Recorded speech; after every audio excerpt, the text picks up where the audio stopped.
How do I get my first 5 NDIS clients? It's a very similar and very common question that comes across my desk all the time.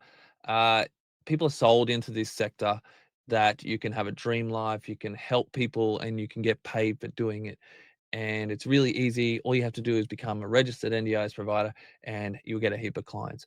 But unfortunately, there's a lot of nuances that they haven't been told yet, and there's a lot of unknown unknowns. It's not that you can't have these things, because there's so many people that have had these things, but they've had to go through it the long way. So hopefully today I can shorten that process, and I'm going to take you through how you can get your first 5 NDIS clients, and really attract them to your business, because what got us here is not going to get us to the next 5 clients. So there's another process which you have to go through in your next 5 clients. Okay. So my name's Chadwick. I'm a strategic marketing consultant for NDIS providers with 20 years of care professional experience. Welcome to the Breakout, where we explore one big question and turn it into 3 focused insights where we keep your business moving in the right direction. Okay, so we want to look at the first clients that come, and we want to focus on building trust, and we want to focus on implementing a good plan. So people buy with confidence, not services. So yes, the services are things that we provide. That's the, the things that the shopping list, or the things that we can help them with to reach their goals. But in your first 5 clients, you really have to know who it is that you want to support. So in order to do that, you have to have the confidence, and it might take you a few goes. It might take you, we speak about having to date your niche um, before you actually marry it. So understanding what is your niche and getting really, really confident with that. So when somebody asks you, what do you do?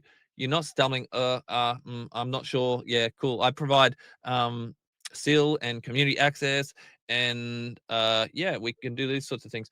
Really understanding that we provide support for young men with autism and intellectual disabilities, and we help them do it. How? Or we have some secret sauce. How? Okay. So what is that ability to communicate with confidence? And the more you do it, the more reps that you put in, the more time you walk up to somebody in a networking meeting. And that's where networking meetings are really beneficial, is that it helps you build that confidence, and it helps you understand your messaging and how to communicate that messaging, so that they feel that you understand their problem. And there's a saying within marketing: if you can explain somebody's problem better than they can, they'll automatically assume that you have the answer. And that's not going to happen until you have that confidence. So your early planning really does shape how others see you. So implementing some simple systems, understanding your inquiries, your onboarding, your communication rhythm. Once again, this is going to be trial and error. When we look at onboarding, starting with a triage call, where does it go from there? Is it triage call? Are we going to go to then a meet and greet where we can meet ourselves or our support workers or whoever that is? How can we make these systems flow, so that the onboarding becomes really easy, and they don't leave after that first meet and greet, or they want to get that confidence. And this is where the confidence comes in, and we start to build trust. Trust also comes from your brand, understanding, that we support these people, and what are our biggest problems, how are we going to solve these problems, communicating like this. This is really the biggest thing that people don't understand yet. Even if you're becoming an independent support worker or whatever it is, we can't just come in and say, yeah, we provide care to all people. It's really unethical. You aren't qualified to provide care to all people. Even if you think you are, you're not. I know maybe you've been in the sector for a really long time or whatever, but by spreading yourself so thin, you show support coordinators, you show referral partners, you show all these sorts of people that you don't actually understand your niche. You don't actually understand the people that you're supporting, because you're trying to support everybody in all things. Okay, so the next topic we want to look at is finding the gaps in the market and solving one clear problem. I touched on problems a little bit earlier. So every region or every location, it has a set of unmet needs. So maybe for example, maybe for young men with autism, there's no place for them to actually get together and play video games because of things they love. Maybe for females between the age of 13 and between the age of 35 and 65, there's no place to get together with and build relationships and maybe work on their mental health or build some social groups or whatever that is.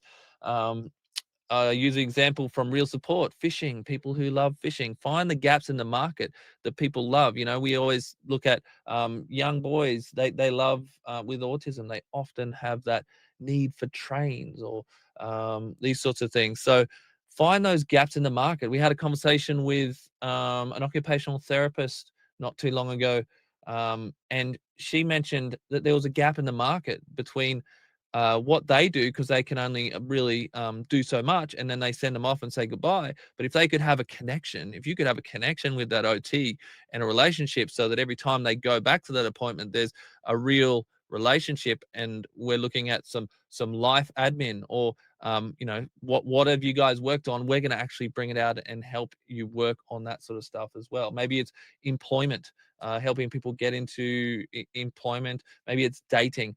There's so many gaps in the market that have yet to be discovered or are undiscovered. So find those gaps in the market. Look at behaviors, cultures, age groups, skills, areas of support levels, and focus on and look at other providers as well. Maybe you can bring in some collaboration.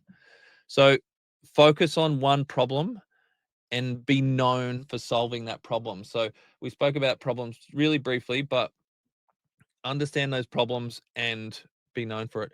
Right now, you could be, let's say you've chosen your niche and you've figured out your problems, going to ChatGPT, whatever. Sit down with people, reach out to them and say, hey, look, I'm co-designing a disability business. I'd like to find out, what are the things that keep you up at night? What are the hardest things that don't seem to be getting solved? You've got all these support workers. What isn't happening?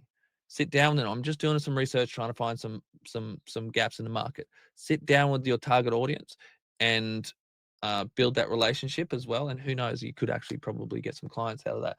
Once you've got these problems, you've got these sets of problems, do some research.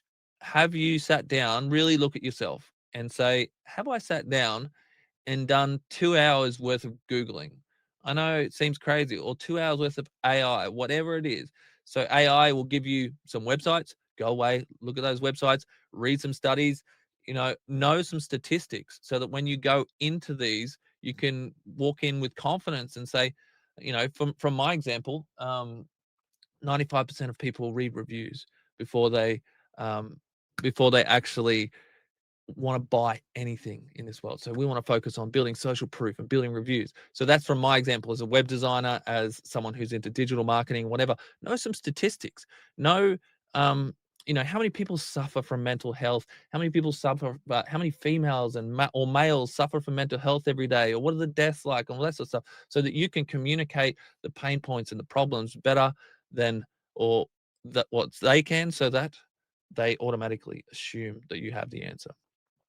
So clarity beats being a generalist, I guess, and that just comes down to focusing on what being very clear on what you're actually providing, being very clear and not saying, yeah, we can do that. Oh, yeah, we can do that. Oh, awesome. If there's something that you feel not comfortable in doing, there's a good chance that you're either going to get yourself in trouble, or you're not doing the right thing by the participants or the NDIS or anything like that. So if you feel something is maybe just not there, you can say, look, I can provide these types of supports, but um, I'm probably not in a position to be able to provide those supports, but I might know somebody who can. Then you get a chance to reach out and you get a chance to discover some really good NDIS providers, possibly registered providers, possibly people that have been in the sector for a long time, and or maybe even reach out to some support coordinators or their support coordinators and ask, build those relationships. Look, I'm going to be providing these services for the participant, but I don't feel comfortable providing these things. Do you think maybe you could have a look around, see if there's someone that's better suited for this? So all this sort of stuff, I know it seems defeatist, but it actually shows trust. It shows that you are focused on a specific section of the sector, you are very good at doing that, and you're not spread too thin. So um, you're not a jack of all trades. All right. So that doesn't build confidence, being a jack of all trades. What builds confidence is knowing that you know how to solve one specific problem. So once you've got that, so you've built some trust. Obviously, we can build trust through um, other ways, like your digital presence, building your digital footprint, getting your branding all sorted. But everything has to come first. You have to obviously figure out all those things I was talking about: your niche, your target market, all these sorts of things first. You can build your branding. You start to build that trust. You got to get out and you got to understand your problems that they face on a daily basis, and then you got to get out and you got to build some connections. You got to build those connections in the community, okay? Because being seen and being known and being consistent are the things that are actually going to pay off. Because early on in your process, you're not going to see much traction until you do, and then you're going to see it really curve upwards. You're going to see the trajectory of the trust levels. You're going to see the leads coming in, the referrals, all that sort of thing. But you have to actually really, really hustle in the beginning. So visibility builds familiarity. Familiarity, if I can say that word. Visibility is just being visible all the time. How many days are you getting out into the community? I've worked with providers that get out into the community every day. They literally set a task to go, okay, I'm going to build 5 new relationships today. Cool. I'm going to upkeep another 5. If you keep doing this cycle and you get out and you build some connections, relationships, maybe you attend local events. It could be gyms, cafes, youth spaces, community centers, whatever it is. Get out into your community, volunteer, create your own community groups, find those gaps in the markets, create a DJ night, whatever, create a dating night, whatever it is. Find the gaps in the markets, get out into the community and do it consistently. You can't go out and do it one day and then not the next, and then one day and not the next, because you won't get momentum. You won't It won't compound, and trust compounds over time. Okay. Warren Buffett said, it takes 20 years to build trust and only 5 minutes to lose it. It compounds, and it's a very fragile thing. Okay. So continue to build trust, but really it's you getting out and putting in the reps and getting out into community and building those micro interactions. Even just getting out to a networking event and shaking some hands. You might not get any traction for the first 3, 5 networking events, whatever. But what you will do is you'll learn something from every event that you go to. Expos, maybe you can't afford a table at expos. Go around and meet every company at that expo. Shake their hands. Hey, what do you do? The question will come back around to you. Okay. Be generous. Preach reciprocity. Okay. So I believe in reciprocity, that if I give, things will come back to me, and I don't have to expect that.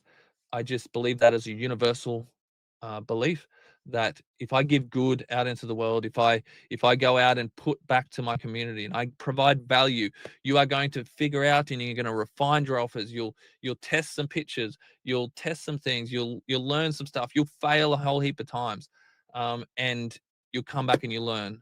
Okay. Failure is where I live. I love to go out there and just fail and learn from all of those failures. So that's something I've done my whole life, and that's how I've been able to get to where I am. And that's what I teach my kids. So consistency is really memorable, and it's just about putting in the reps. The same way you train your muscle, the same way you train your brain. It's just putting in those reps. I have for myself and my team, we have a daily growth checklist, so that every day it's a simple checklist. Okay. And you can do this yourself. If you've only got 30 minutes or an hour to work on your business every single day, that is enough. Okay. That is enough to get on LinkedIn, to go and build some new connections, to do some research, to find a council member. Oh, here's a new not-for-profit group. I could go volunteer into that, whatever, at 30 minutes to an hour, to be really precise and go, all right, 15 minutes a day, I'm going to do some research and I'm going to learn about my niche and the problems that they face. Okay. another 15 minutes, I'm going to reach out on LinkedIn and I'm going to connect or whatever. And then whatever it is, maybe for the other half an hour, I'm going to get out and I'm going to go and shake some hands and kiss some babies and just make some relationships and build those connections, because the fastest way to grow your business is through conversations. The more conversations you can have, the more connections you build, and they compound to go, all right, cool. I've been doing this for 6 months and I've got 200 new connections that I can actually reach out and build real relationships and friendships and connections, people that are going through some stuff that I've been through. So to sum it up, the the first 5 participants, what you will see is not a lot of traction for a bit. Okay. You have to put in all these groundwork things that I mentioned first. Okay. Build trust, know your niche, identify the target market, identify their problems, get out there, build connections. And then you're going to see some trajectory, because you might get one referral partner, which then refers you to other people who then refer to other people to other people. You might, and then once you've got your first 5, your first 3, whatever, then you can start building social proof. Then you can start building stories, and you can start creating um, creating that base for what is your next 5. So you can start building out your social media, all that sort of things. It's very hard to build out your social media when you don't have any clients, when you don't have any proof. Okay, so we need to show that you really understand. If you already have something in your background, maybe you've been a support worker and you found out you're super good at working with these people, or maybe you've got a brother or a family member or someone that's found out and go, I know my brother off by heart. These are the people I want to start with. I'm not saying that this is where your business has to finish, but there really is enough in in your local target market to actually build a really strong NDIS business and give you the ability to, yes, get paid for what you do, but most of all, be able to provide supports and create impact and change lives for a specific set of people, because there's other people out there. And don't feel bad. And I've had people come to me and say that. They say, oh, but it's discriminating. I need to be able to help all people. You're not discriminating. It's not a discrimination. You just don't have the skill set to provide all supports to all people. And by the time you've learned those skill sets, it's too late. You haven't worked on your marketing. You haven't worked on your business development. You haven't worked on growth. You haven't worked on even learning how to invoice people or compliance or anything like that. So you just can't spread yourself too thin. It's not discrimination. There is somebody right next door to you, or that in your suburb that is really good at supporting all of those other demographics. Because believe you, what I'm saying is the truth. There are other people out there that provide support in these little niche pockets for women, for young men, for older gentlemen, for kids. Okay, so this is the way the sector is going. It's not really that really large model that you could start an NDIS business and you just get as many clients as you can.